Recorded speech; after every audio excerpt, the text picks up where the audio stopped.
Hola, ¿qué tal? Bienvenidos a la clase número 6 del curso de Backtrack Online. Mi nombre es Héctor López y soy el fundador de la OMH. Bueno, para empezar, tenemos el disclaimer. La presentación es con fines didácticos y de aprendizaje. No nos hacemos responsables del mal uso que puedan dar a la información expuesta. Y bueno, para esta clase que tenemos vamos a hablar un poquito de defensa, ya que últimamente me han estado llegando muchas preguntas con respecto a cómo es la utilización de los firewalls para detección de intrusos y qué se puede hacer para contener algunos de los ataques. Hay que tener en cuenta que Backtrack también es una suite de pentesting, pero a la vez tiene una herramienta muy interesante a la cual vamos a centrar hoy. Es una herramienta que no es precisamente un antivirus, sino que es una herramienta para la detección de los famosísimos rootkits o ya una intrusión a un sistema. Cuando un atacante ya entra a nuestro sistema, lo que va a hacer es tratarse de meter en nuestras librerías, en nuestros archivos, tratar de copiarse a los módulos, replicarse en la memoria, o incluso hay algunos que pueden replicarse en memorias ROM, es decir, pueden afectar directamente al firmware en caso de ser dispositivos móviles o algo parecido, aunque estos son un poquito más difíciles de encontrar así on the wild.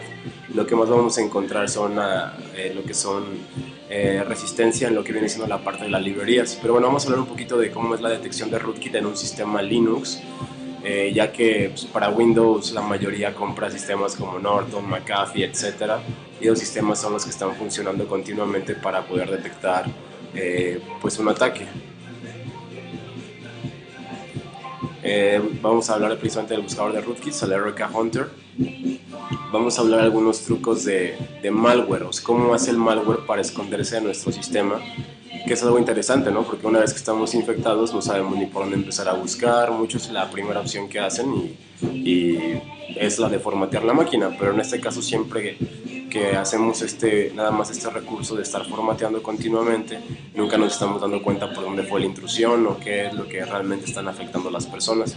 En el caso de Windows, pues a veces se bindean a procesos que están corriendo todo el tiempo, como el CBHOS, el CRS, procesos que la persona nunca va a desconfiar de ellos. Y bueno, tenemos que hablar de cómo, bueno, para qué quieren hacer esto las personas que atacan. Pues obviamente es con el fin de crear una botnet, ¿no? Pero vamos a seguir con más información después de la pausa.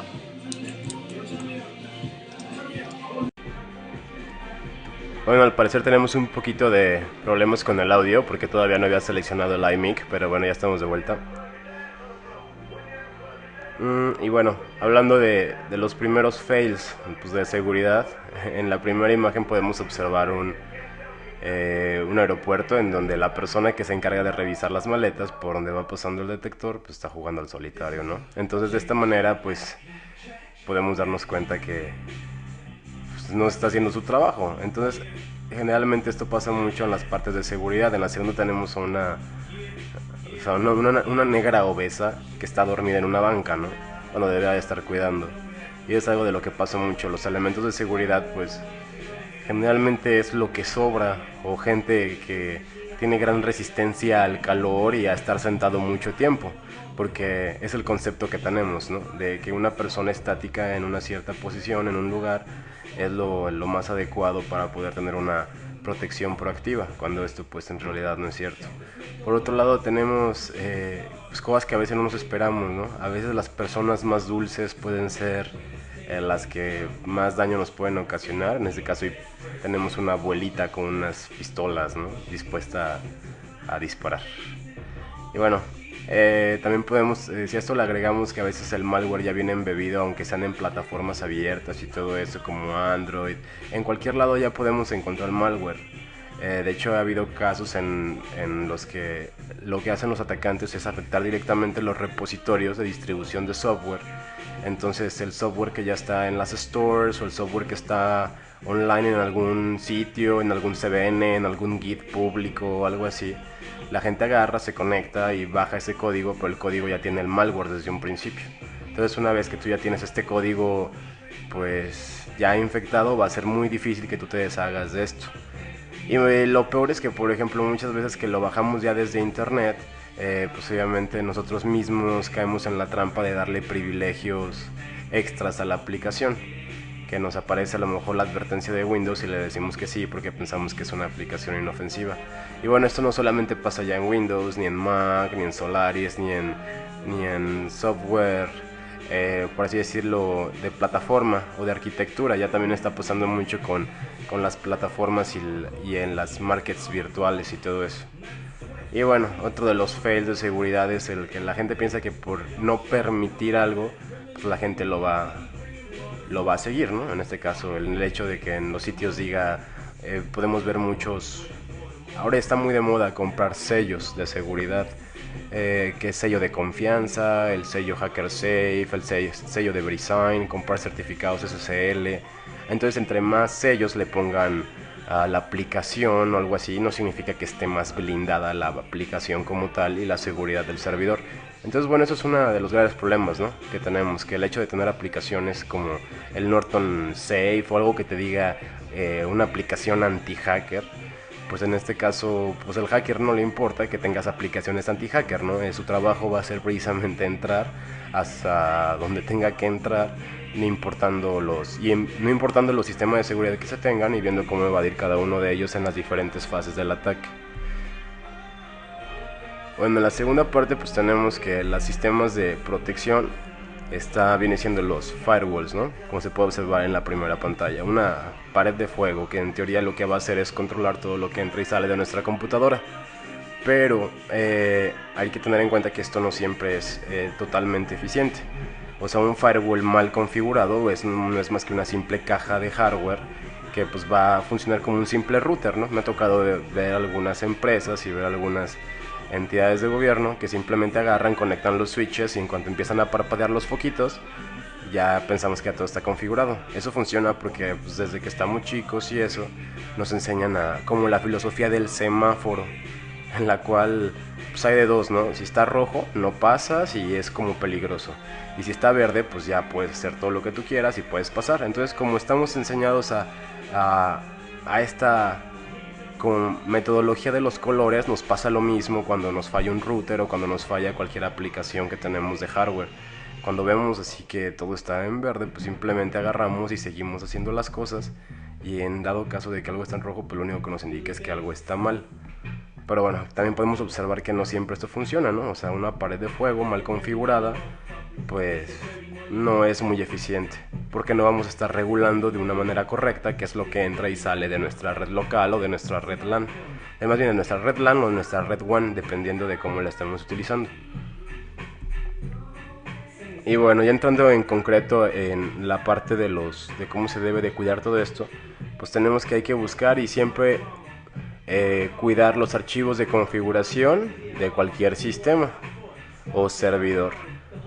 Con esto me refiero a que cada sistema, ya sea Linux, Windows, Mac, Solaris, Android, cualquier plataforma que ustedes tengan va a tener los archivos de configuración en ciertos directorios, va a tener las librerías en ciertos directorios, va a tener una forma específica de guardar a lo mejor el hash del password, y todo esto nos puede servir posteriormente para explotarlo, ¿no? Para hacer el decoding. Pero en el caso de punto de vista de protección, pues tenemos que ubicar qué es lo que siempre nos puede afectar, ¿no? En un sistema perdón, todavía estoy un poquito enfermo de la garganta.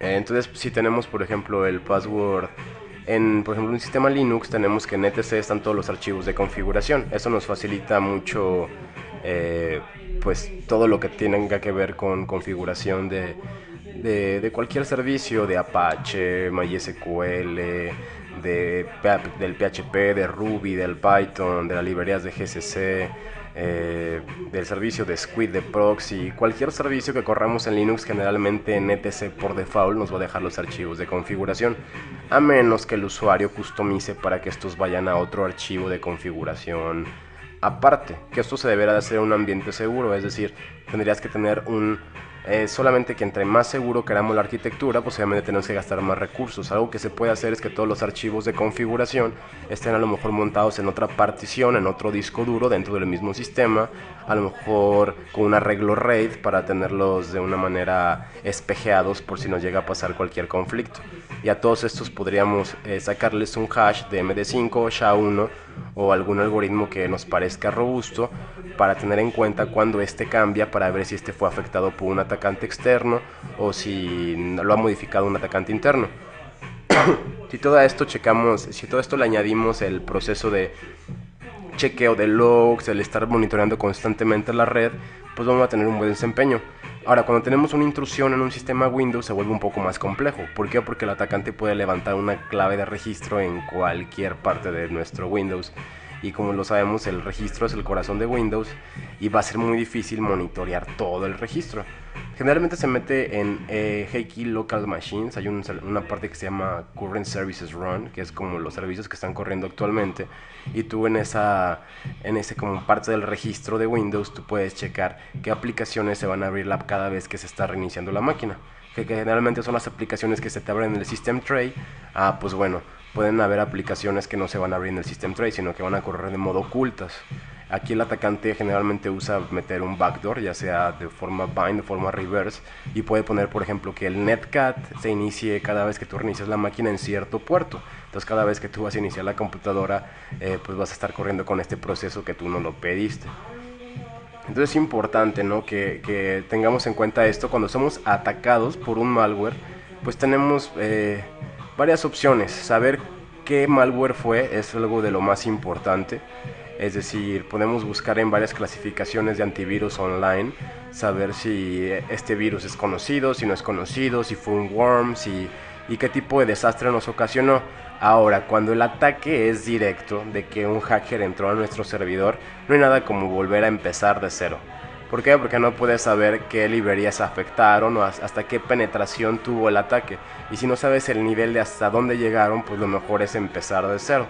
Es lo que yo más recomiendo, porque estar poniendo parches a veces resulta más conflictuoso, porque tú te puedes quedar con una falsa sensación de la seguridad. Es decir, si tuviste un ataque y parchaste el servidor y ahora lo vuelves a tener online con todos los servicios funcionando, puede ser que el atacante aún tenga una backdoor o una puerta trasera a tu servidor y tú ni siquiera te des cuenta, porque el servidor te va a parecer que pues todo está bien, ¿no? No hay nada como empezar una instalación fresh y ver cómo se van dando las cosas. Ahora, ¿cómo funciona el malware? ¿Qué características tiene que cada vez lo hacen más robusto y más complejo? Anteriormente, pues los malwares, a mí me tocó ver algunos que ni siquiera eran tan malwares todavía, se le consideraba virus. El término malware ya ha sido más moderno, en el cual se le considera cualquier software malicioso, pero en tiempos atrás, cuando todos usábamos dial-up, pues obviamente no había capacidad de tener malware tan potente, tan robusto. Primero, no existían las redes de colaboración tan grandes que ahora existen en cuestión de desarrollo de malware. Pero bueno, ahora las características que tienen son como estas, ¿no? Son persistentes. Tenemos persistentes y resistentes. Tenemos ataques que van a ser una y otra cosa, y luego otra cosa, y luego otra cosa, y van a ser resistentes a los antivirus, a firewalls, a cualquier sistema de seguridad que le pongamos. Generalmente, si el ataque está siendo dirigido por una persona, sus posibilidades de escapar son mínimas. Si el ataque está siendo dirigido por un malware automatizado o que hace ciertas funciones únicamente, pues puedes estudiar su comportamiento en la red y ver qué es lo que te va a pasar. Otra de las características que tiene el malware moderno es la de mutar, que ahora el malware pues ya no es como antes. Con esto me refiero a que tenemos malware polimórfico, tenemos malware que utiliza esteganografía, tenemos malware que se encripta a sí mismo, tenemos shells que se le ponen payloads muy complejos que te evitan la detección de los antivirus heurísticos, porque hay antivirus que funcionan en base a firmas y en base a heurística, y de hecho hay algunos virus polimórficos que son indetectables y algunas shells que son indetectables. Entonces, bueno, esta capacidad de mutar ahora del malware pues la hace muy compleja para una persona que se dedica a la parte de la protección, porque no todos van a ser iguales. De hecho, por ejemplo, Ha habido casos en los que una versión de Sacer o una versión de Blaster o una versión de cualquier worm tiene hasta 5 o 7 mutaciones que se han hecho. Y esto lo hacen precisamente con el fin de ir evadiendo la detección de toda la protección heurística que ponen los antivirus. A diferencia, la diferencia básica de la protección heurística es que la protección heurística está buscando constantemente patrones, ya sea de ataque o patrones de código malicioso, en lo que el que lo hace simplemente por detección de firmas va a comparar los archivos y ver si en el archivo hay porciones de código malo referente a las firmas que ya tiene el antivirus guardadas, pero hay que tener en cuenta que pues hay muchos más ataques y muchos virus, y un antivirus no puede tener la firma contra todos los ataques. Es como, pensémoslo como en las vacunas, o sea, siempre va a haber nuevos virus y van a estar mutando, y aunque tengamos todas las vacunas nos van a seguir afectando todo eso. Ahora, son destructivos, es otra característica del malware moderno, que hay malware que va a buscar destruir todo, destruir disco duro, destruir el espacio físico, destruir los servicios, destruir los archivos de configuración. Y esto es lo más molesto, porque hay malwares que simplemente buscan espiar a la víctima, pero la dejan ser feliz en su navegación, la dejan que siga navegando constantemente y que se pueda meter a todas sus páginas con el fin de poder obtener sus passwords y sus credenciales. Pero cuando nos encontramos con un malware destructivo, pues lo que nos pueda pasar pues varía dependiendo de cómo el ataque lo estén programando. Puede ir desde una expansión, que es lo que ahora más se busca hacer, con todas las características de tantos exploits existentes y tantos módulos auxiliares para controlar esos exploits. Resulta ahora muy atractivo una vez que logramos tener una penetración a cualquier computadora de una LAN, buscar cómo expandirnos desde ahí, cómo seguir escaneando más servidores y cómo seguir buscando elevar privilegios y abriendo más puertas para que no solamente tengamos un host, sino que tengamos varios. Y hay que tener en cuenta que atacando, no sé, supongamos una persona que tenga el poder de cómputo de 60 servidores potentes, posiblemente tenga más fuerza y más influencia que uno que tiene 1200 máquinas zombies convencionales de usuarios de casa. Entonces, bueno, aquí es una cuestión numérica. Y otra de las características que tiene es la parte de ser invisible, ¿no? Ahí puse el ejemplo de un avión, de estos que, pues como lo podemos ver, hay aviones que viajan muy rápido, pero hay otros que viajan arriba de las velocidades del sonido. Entonces son los que generalmente la gente tonta confunde como los famosos ovnis, ¿no? Entonces esto es un ejemplo de invisibilidad, cuando algo es tan rápido que no pasa por el detector, y viéndolo desde el punto de vista de un malware, sería cuando el atacante a lo mejor crea carpetas ocultas con permisos restringidos, y esto obviamente nos hace que, por ejemplo, solamente él mismo pueda ver sus archivos y que tú no tengas acceso a borrar esa carpeta. Entonces existen muchas variedades de todo este tipo de malware que cada vez lo hacen más complejo de detectar y de eliminar. Bueno, por último, no sean zombies, traten de cuidarse y todo eso. Y ahora vamos al ejemplo básico de cómo funciona el Erica Hunter. Espero que les agrade. Vamos a irnos rápido a nuestro backtrack. Y aquí ya lo tenemos, el programa funciona de una manera muy sencilla. Podemos abrir cualquier consola, ya sea, en este caso voy a usar Genome Terminal. Pueden usar la que viene en KDE si es que ustedes tienen ese entorno gráfico. Y bueno, vamos a buscar primero pues las opciones que nos da el Erica Hunter.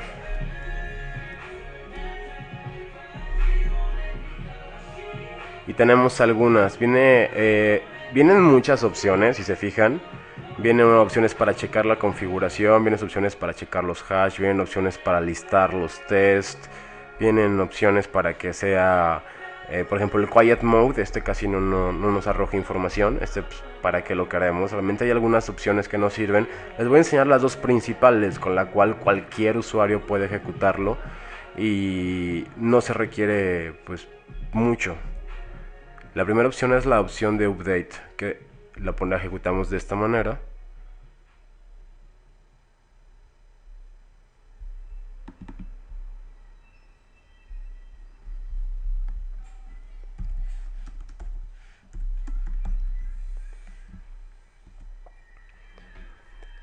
En este momento lo que intenta el RK Hunter es actualizarse mediante internet por sí mismo. Aquí me detecta que tengo el Rootkit Hunter versión 1.3.8 y bueno, está buscando los archivos .dat como si fuera cualquier antivirus, ¿no?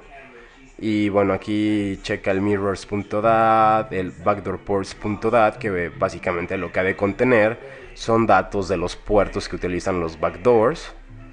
Como se puede entender simplemente leyendo el nombre del archivo. Y tenemos pues varias otras opciones que está bajando, ¿no? Pero bueno, vemos que tenemos la última versión. Entonces, este va a ser lo primero que ustedes van a utilizar para detectar esto. Ahora, el RK Hunter funciona sobre cualquier sistema basado en Linux. Hay que tener en cuenta que los servidores que ahora vemos en Internet, sobre todo, está muy de moda. Y no es que esté muy de moda. En algún tiempo se utilizó mucho el instalar Linux por evadir las licencias de pago de Microsoft en servidores. Pero bueno, esto que es lo que hace que ahora muchas empresas de gobierno y empresas, gobiernos y mucha gente, muchos humanos utilizan Linux constantemente para entrar a sus servicios y sus páginas, pero no se dan cuenta. Entonces, bueno, este programa lo podemos usar luego acompañado de la opción check una vez que ya actualizamos. Si se fijan, el proceso es sencillo. Olvidémonos de todos los garabatos y todas las opciones que tiene y utilicemos estas dos.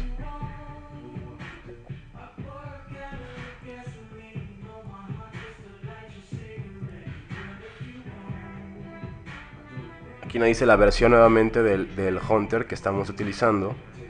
Y voy a empezar a checar. Está checando strings mediante algunos comandos. Strings básicamente son frases o palabras que puede encontrar en binarios o puede encontrar en archivos. Este tipo de búsqueda las podemos hacer también de manera manual, es decir, pues podemos utilizar el comando grep o el comando cat o el comando... Hay varios comandos para búsqueda de archivos, con expresiones regulares y todo eso. Es decir, por ejemplo, ahorita les voy a enseñar básicamente qué hacen estos programas a nivel... en una línea de comandos, no es mucho. Ahora lo que va a hacer es buscar las librerías, también intenta buscar modificaciones en librerías. Intenta checar que los binarios pues más utilizados y más sensibles estén correctos y que no estén modificados. Checa el comando, por ejemplo, keylol, que sirve para matar tareas. Checa el comando locate, el comando passwd, que sirve para cambiar un password. El comando sudo, que sirve para la elevación de privilegios. El comando tail, top. Y se fijan, son la mayoría de los binarios que está checando con el fin de buscar cosas. Y bueno, de repente nos arroja warnings, ¿no? Todas las cosas que dicen warnings son archivos que posiblemente no detectó bien las firmas. ¿Esto qué puede pasar? Puede ser que sea posiblemente un ataque, lo que más se recomienda es checarlo, o que simplemente yo haya hecho alguna modificación de estos voluntariamente, o que lo haya actualizado y que por ser una versión muy nueva que se ha bajado del CBN o algo parecido, no me esté detectando bien el backtrack, que no es una opción maliciosa. Una vez que termina me dice presionar enter para continuar, va a seguir checando algunos otros directorios. La segunda opción que tiene de checar rootkits ya checa específicamente comportamientos muy específicos. Es decir, aquí está buscando la EDM worm, está buscando el adore rootkit, y está buscando varios tipos de rootkits y worms y demás malware que ya tiene prediseñado esta herramienta. Entonces, bueno, si se fijan, va costando, hasta ahorita va costando de dos facetas. La primera es checar los binarios y checar archivos de configuración, checando que estén bien. Y la segunda es lo que ya no podemos a veces hacer nosotros manualmente tan sencillo, que es el ya checar comportamientos específicos de cómo funciona cierto rootkit o cierto malware. Y si se fijan, la búsqueda es relativamente rápida, ya que está buscando varios comportamientos por cada opción que va avanzando.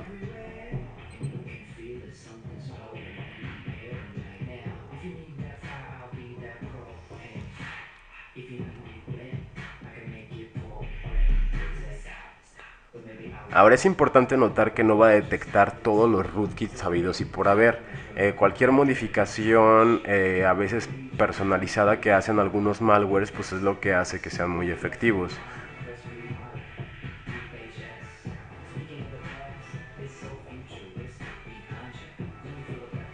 Ahora es muy importante siempre que corran el comando update anteriormente a hacer esto, porque el comando update lo que va a hacer es actualizarle las firmas para que pueda encontrar precisamente tantos rootkits y pueda buscar en tantos archivos que realmente la configuración esté correcta. Si corremos una versión vieja del RK Hunter, la efectividad que vamos a tener pues no es mucha. Es como si lo hacemos con una versión vieja, es como si lo hiciéramos con un antivirus desactualizado, ¿no? Un antivirus desactualizado o caducado, pues es peor o igual a nada, ¿no?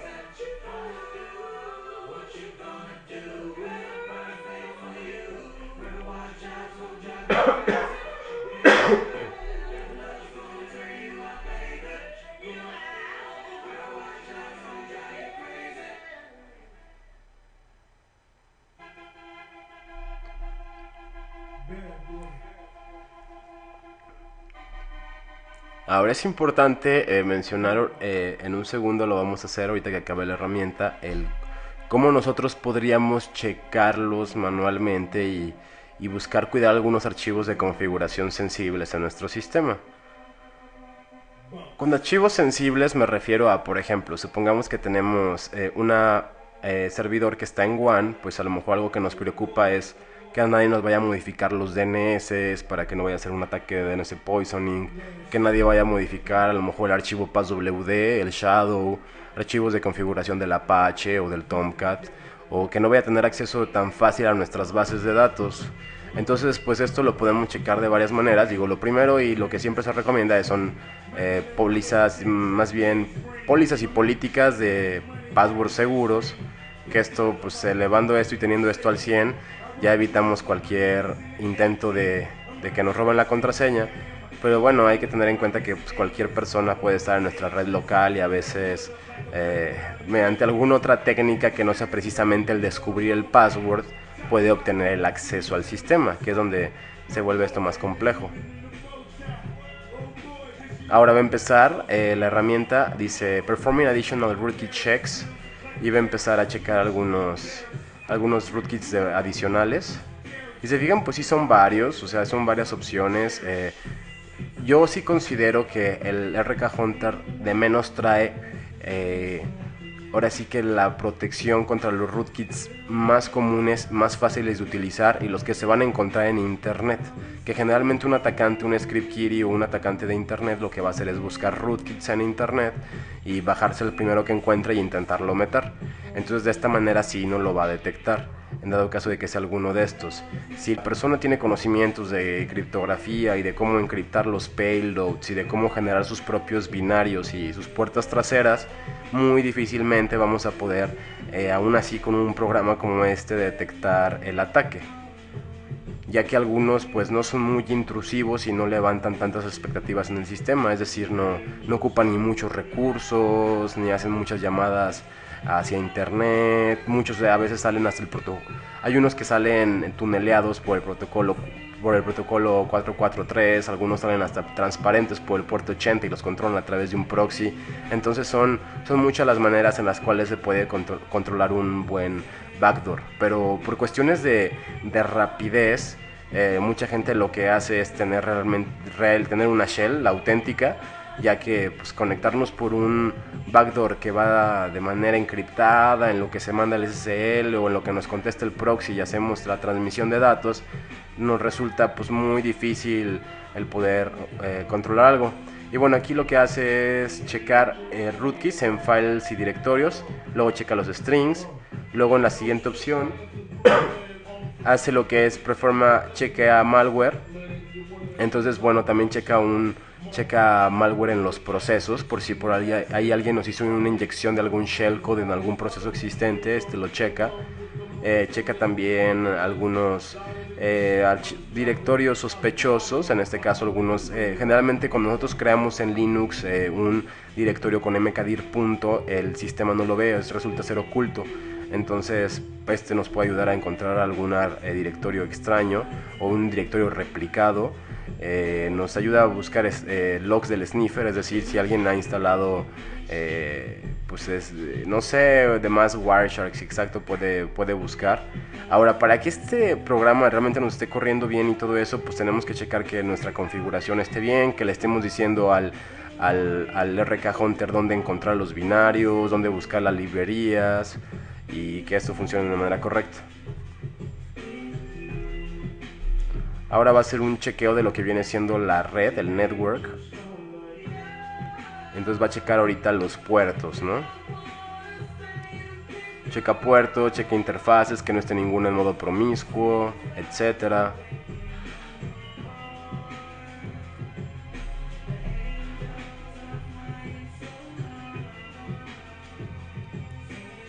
Checa también el sistema de arranque, el archivo de localhost, donde están los hostnames, todo eso. Checa los grupos, las cuentas, la configuración de Secure Shell, si tiene el protocolo. En este caso, por ejemplo, algo interesante es que no checó la configuración de nuestro protocolo de Secure Shell y me dice que la versión 1 no está permitida, lo cual es bueno porque así estamos reforzando la política del Secure Shell y solamente estamos permitiendo que se accese con la versión más nueva, ¿no? Entonces esto es bueno porque si hubiera un exploit para el protocolo viejo, en este caso no me afectaría porque no lo estoy permitiendo.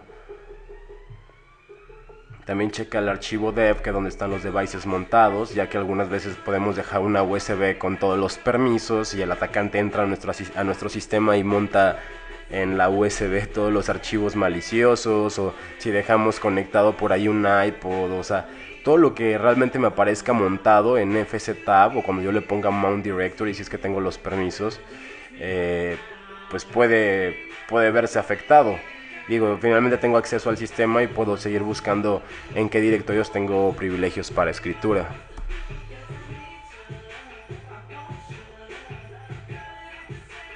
Va a checar algunas aplicaciones por default, el GNU-PG, el PHP, todo eso. Aquí en este caso me aparece un warning, pero es un warning porque el PHP no lo tengo instalado aquí, ni la GNU. O sea, nos pueden aparecer a veces warnings que tenemos que checar si no son falsos positivos. Una vez que termina esto, me dice que bueno, que checó 132 archivos, que encontró 4 sospechosos, que en total checó por 245 rootkits, que son bastantes, y checó también mis aplicaciones, que al sistema le tomó 10 minutos con 5 segundos escanear todo eso, y me dicen dónde dejó el log. Ese log yo en cualquier momento pues lo puedo revisar, que es algo pues bastante útil para mantener una bitácora también de todo esto.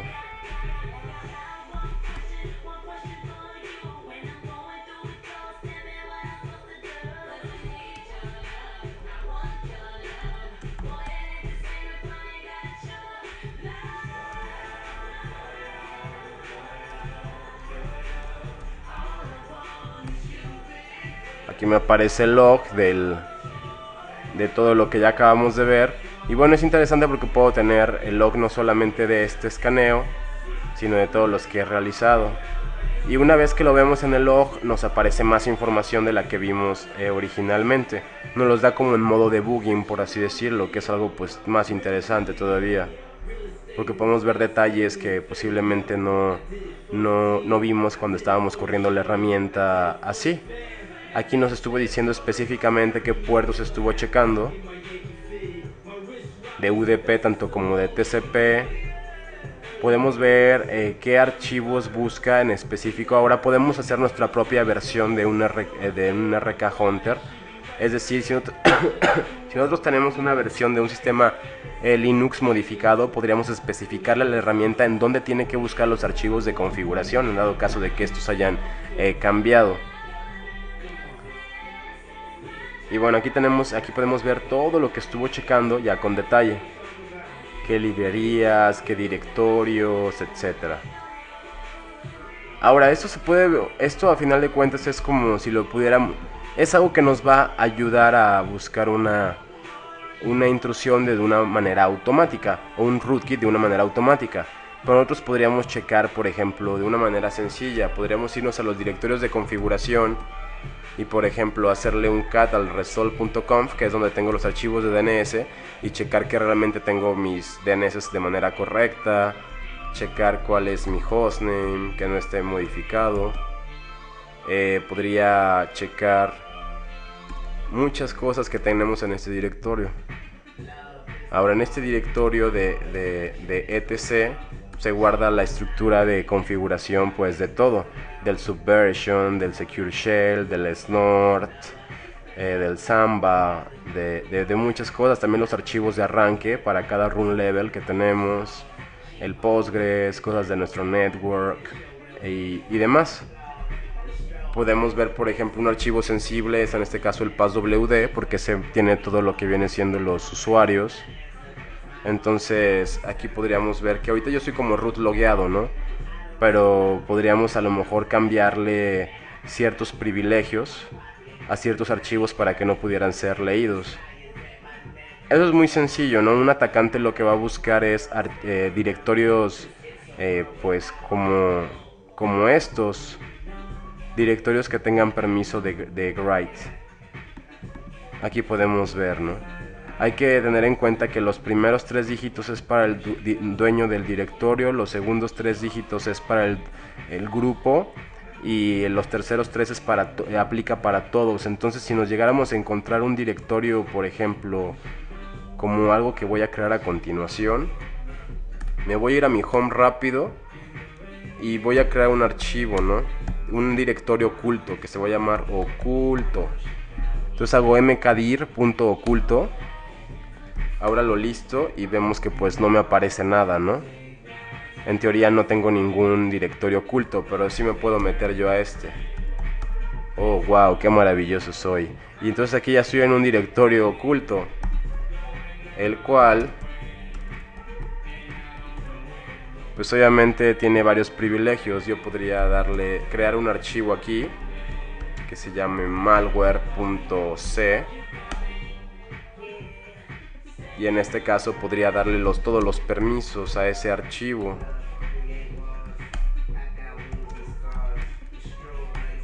En este momento acabo de crear un archivo que posiblemente pueda tener código en C y le acabo de dar todos los privilegios. Aquí podemos ver los privilegios que tiene. Y pues eso está en una carpeta oculta que si nosotros la listamos no se va a ver. Y es algo interesante.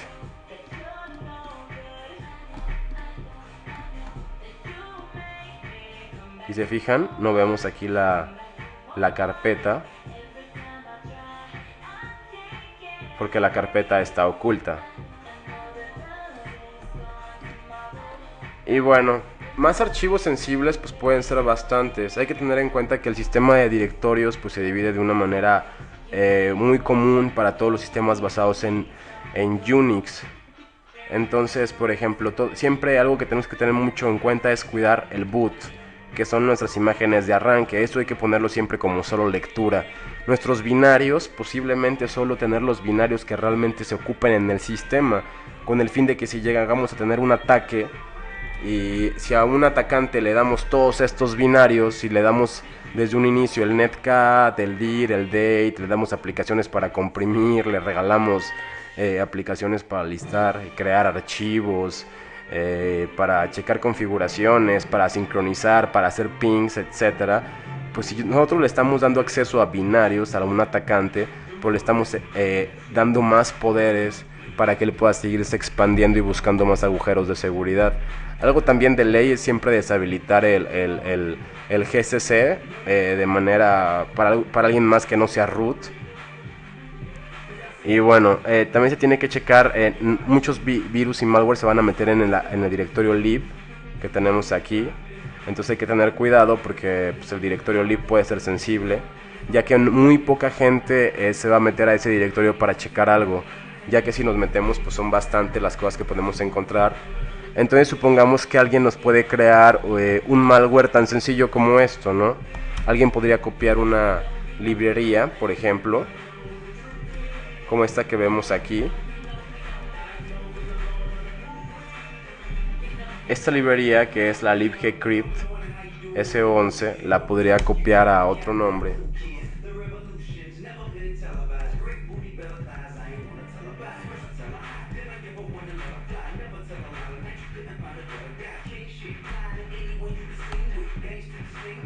Y una vez que ya tengo, yo aquí ya tengo una librería parecida, que sería en este caso mi malware, entonces hay que tener en cuenta que Si entramos a un sistema de directorios como este y simplemente el administrador da un ls y nosotros estamos utilizando, haciendo que nuestros malwares o nuestros exploits o backdoors se parezcan a archivos naturales del sistema, pues podemos evitarnos la detección.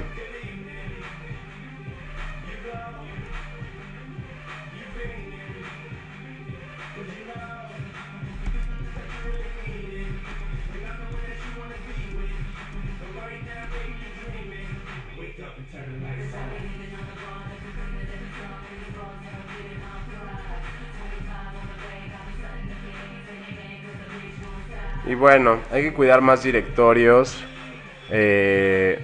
Por ejemplo, algo importante a cuidar es el directorio, pues obviamente de root, ya que en este se guardan lo que viene siendo las llaves de nuestros sistemas de Secure Shell. Entonces, por ejemplo, si un atacante nos roba nuestra llave pública y la pega en otro lado, hay que tener cuidado con nuestra llave de Secure Shell, ya que es como pues, las llaves de nuestro auto, las llaves de nuestra casa, ¿no? Entonces, bueno, por este momento pues me despido. Hay muchas otras maneras de buscar malware y de infectar un sistema. Entonces, bueno, lo que yo les recomiendo es esto, ¿no? Que siempre busquen la manera de tener configuraciones robustas, de correr herramientas como esta que es el RK Hunter, que como han visto, pues hace bastante por uno, con conocimientos mínimos. Digo, realmente se ve mucho el output que sacó, pero lo que tenemos que hacer para una ejecución común es simplemente dos opciones. Es correr primero el update para que nos actualice, y luego del update corremos el check. Y es todo lo que tenemos que hacer para correr esta herramienta, que es muy potente y que nos puede ayudar a detectar rootkits en nuestro sistema Linux. Y bueno, cuídense de las amenazas de internet y nos veremos pronto con la clase número 7. Gracias.